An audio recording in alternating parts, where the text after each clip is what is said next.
Hey, right, this is going to be the last of the August podcast style videos. Now, I actually intended making this video towards the end of July, but I'd already done a couple of videos that were a bit sort of negative, and I wanted to give it a break for a while, so I thought, I'll wait till the end of August and then we'll sort of tackle this subject, because once again, net zero has reared its ugly head, and I've got an apology to make. You see, for the last year or so, I've been telling everyone that net zero is going to push people into poverty in the future. Your children or your grandchildren are going to suffer because of these green, eco-inspired policies. You see, I didn't think that it would really start to affect people's finances for another 10, maybe 20 years, and I was totally wrong. And I apologise. As we all know, the ruinous effect of these policies are already with us. From the 1st of October, the price cap will change on domestic energy, gas and electricity, and our bills are set to almost double, an unimaginable increase for the majority of households in the UK and around Europe and the US. And as a result of this, the electric car, the electric vehicle, is set to become more expensive to fuel than petrol or diesel vehicles, according to a recent report by the RAC. Especially if you are relying on using public chargers. And according to government statistics, about a third of the population, when we make the complete transition over to EVs, will be reliant on public chargers because they don't have suitable off-road parking. And let's face it, for the most part, these sort of households are going to be the lower income households. People that will be forced to turn to electric vehicles against their will. In a lot of cases, they'll need these vehicles to get to work, to earn a crust, to put food on the table. A transition which, make no mistake, is going to push a lot of people into poverty. As it stands at the moment, 25% of the UK population, and I suspect it's going to be the same in other parts of the world, have stated that they're not going to be able to switch the heating on this winter. Just think about that for one moment. We're nearing the end of the first quarter of the 21st century, and 25% of the UK population, one of the richest countries in the world, have been put in a position where they're not going to be able to afford to heat their homes this winter. Now, I know from general discussions that I've had with people over the last few weeks that a lot of you will be scratching your heads and saying, what has this rise in the cost of energy got to do with net zero? It's Mr. Putin that's causing all this, isn't it? Well, yes and no. Mr. Putin is just the trigger man, the hired assassin, because he wouldn't have been able to do any of this if our government hadn't handed him the weapons and the ammunition to do it. It's as simple as that. Now, for those of you that are watching this that are struggling to get your heads around that, I'll explain it to you as simply and quickly as I can so that we can get onto the main subject of this video. Over the last few years, the British government and other Western governments have been seized by this climate change ideology, this climate change cult. Most of it inspired by Klaus Schwab and the World Economic Forum, and people like Greta Thunberg. Now, they're fixated on CO2, carbon dioxide, a very common gas in our atmosphere. And they decided that the future of this planet depends on us reducing the amount of CO2 in the atmosphere.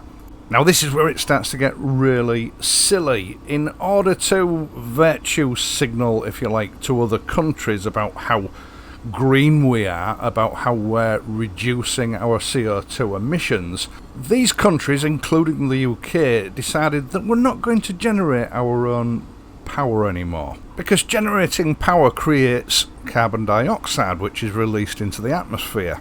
And we're not going to extract our own gas from the British Isles and around the British Isles and other countries. We're going to buy it from somewhere else, because extracting it ourselves releases carbon dioxide into the atmosphere. So they've shifted that carbon dioxide production to another country, which just happened, as it turned out, to be Russia. Well, for the most part, anyway. A country that doesn't exactly have a reputation for being friendly towards the West. Now, of course, the big flaw in this plan is that each individual country doesn't have an invisible bubble around it that contains the CO2 and stops it from escaping to other parts of the world. We all share one atmosphere. So the net result of this is, well, it's not going to make any difference to the amount of CO2 being produced. The same amount is still going to be produced and released into the atmosphere worldwide. It's totally ineffective. Now, Mr. Putin is also a member of the WEF, the World Economic Forum, but rather than following their ideology, what he's basically done is just attended these seminars and meetings in order to learn what the world's plans are for energy, and then put in place a plan to exploit our weaknesses as a result of it.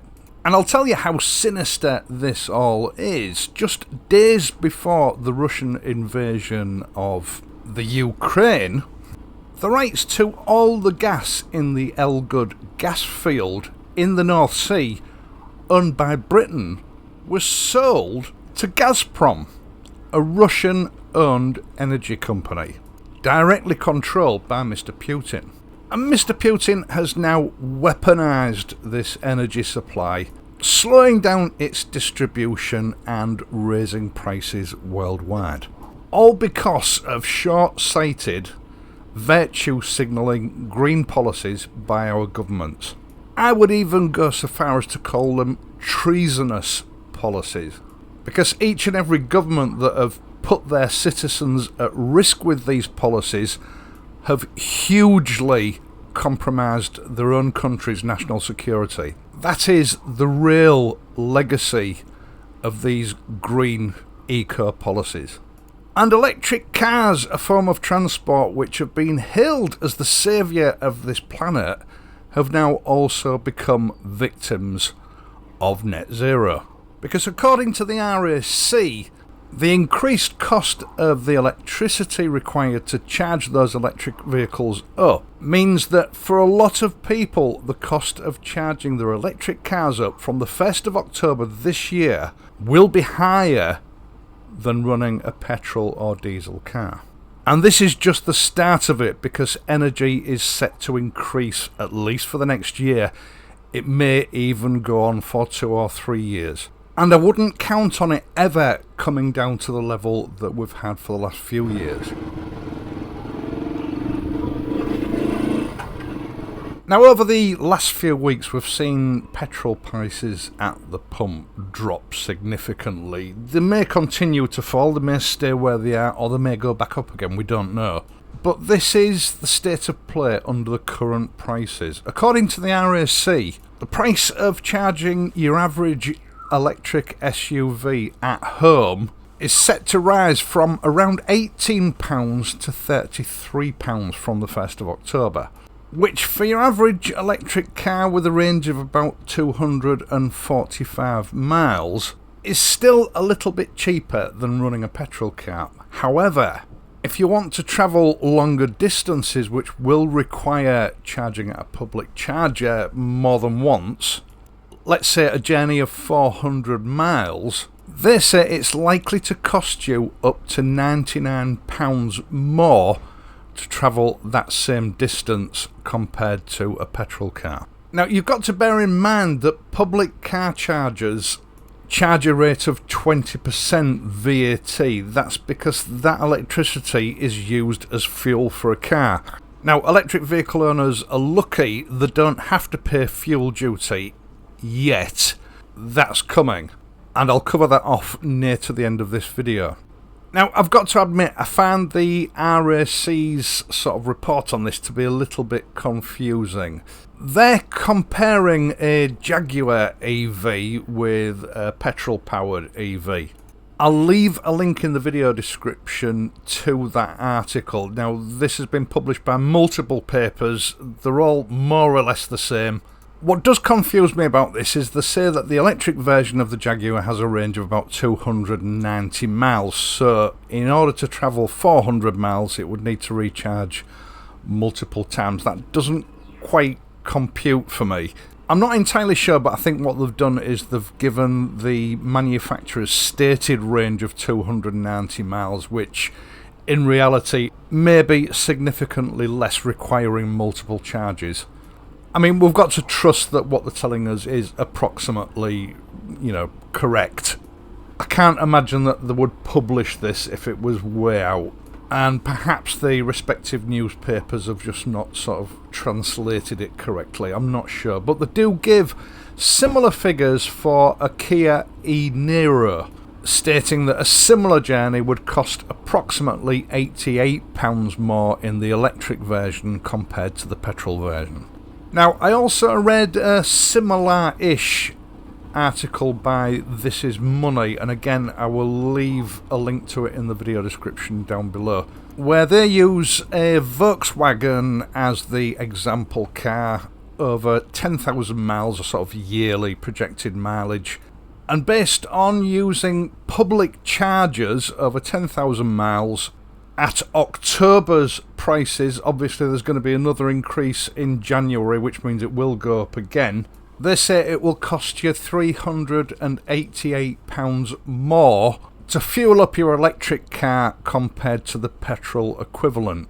Now, it would appear on the face of it that all these calculations have been made through laboratory simulations. I can't confirm or deny any of the information that is being supplied, because I don't have the facilities to do those tests myself. But what I can say is that I have scanned the internet. I can't find anybody that is at the moment disputing these figures.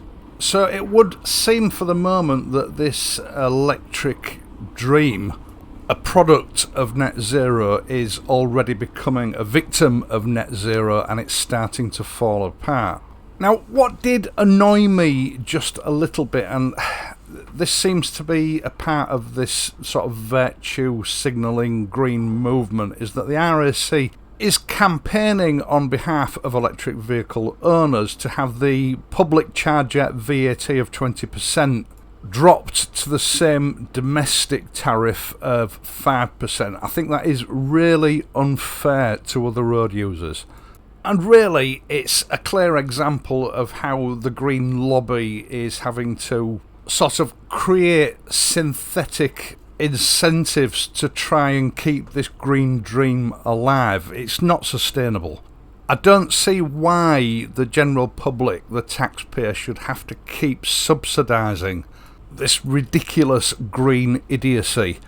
People that run internal combustion engine vehicles are paying something between 60 and 70% in fuel duty and VAT. I think it's only right and proper that EV owners should at least be paying the 20% VAT. They're getting away with a lot at that. Which brings me on to another subject, and that is vehicle taxation.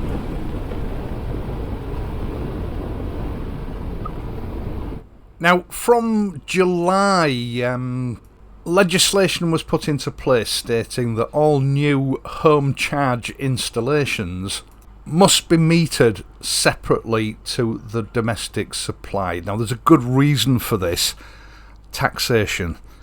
Allowing EV users to get away with only being charged 5% VAT on the electricity that they're using to power their vehicles is not sustainable. The government is losing money hand over fist on this enterprise. And these new smart chargers that have been introduced for vehicles last month are going to allow some form of taxation to take place on electricity that's used for charging vehicles.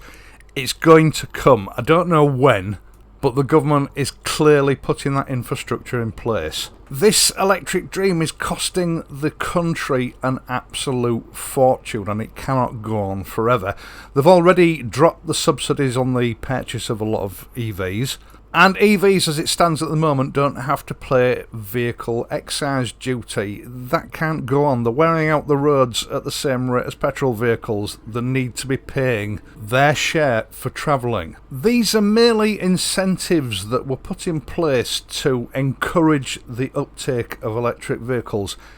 It was never meant to be permanent. Now, in February of this year, the Department for Transport Select Committee had a meeting, and they issued a directive for research to be done into a pay-per-mile taxation system for all motor vehicles on the road, and this will include electric and petrol-driven vehicles.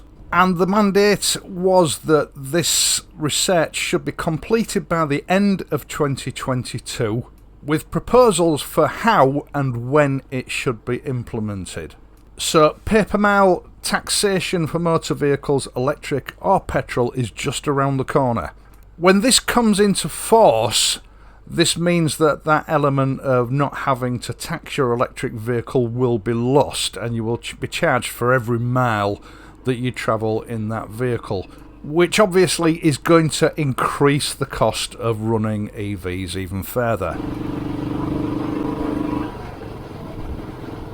Now, the reason for this is that as electric vehicles become more popular, the government coffers are set to lose annually £28 billion in fuel duty, as well as £7 billion annually, because as it stands at the moment, electric vehicles don't have to pay vehicle excise duty.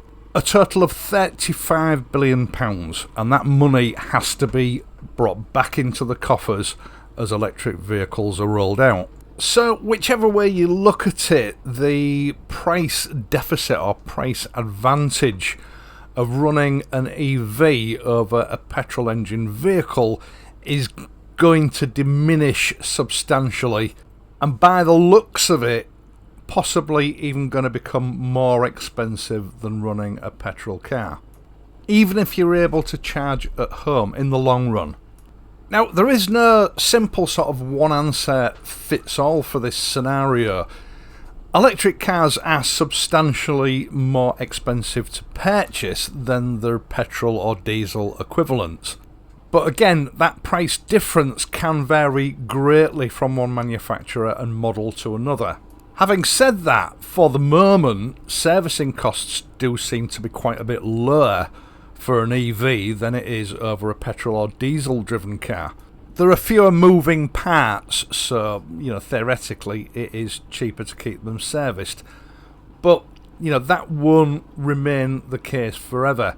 Business is business, and again, where servicing is concerned, at the moment the petrol driven car driver will be subsidising workshop overheads for the EV driver.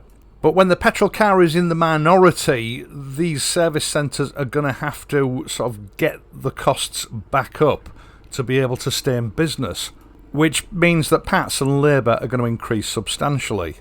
So, for the moment, with everything that is going on, the prospect of the purchase of an electric vehicle, to me, doesn't look like a very smart move.